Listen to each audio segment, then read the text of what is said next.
So with the ongoing trade war between the two largest economies, South Korean companies are in a rather tricky position after the Trump administration placed China's Huawei on its export blacklist. Our Hyesung reports. Huawei is calling on Korean companies to continue supplying it with parts. According to business sources, executives from Huawei met with officials from Samsung Electronics, SK Hynix, LG Display, and others last Thursday and Friday, calling on them to continue their supply of major parts and components. The move comes after the Trump administration put Huawei on a trade blacklist over security concerns and has called on its allies, including Korea, to join in restricting business with Huawei. U.S. chipmakers like Intel and Qualcomm announced that they will stop selling critical software and components to Huawei until further notice, which is set to hurt its supply chain.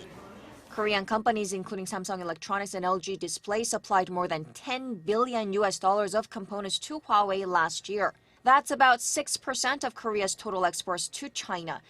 Both Samsung Electronics and SK Hynix export DRAM and NAND flash, which are used for Huawei smartphones and computers. Samsung Display and LG Display supply smartphone displays like OLED panels. There are growing fears that Korea is caught in the middle of this U.S.-China trade war, putting it in a tricky position. This sales ban and pressure is similar to the THAAD dispute, where several Korean companies were pretty much forced to stop business with China, with people boycotting Korean products.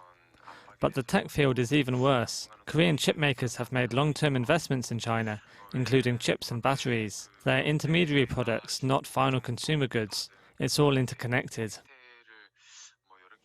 Meanwhile, the Korean government has repeatedly said that the decision to do business with Huawei should be a strategic one made by businesses, saying that it'll monitor the situation closely.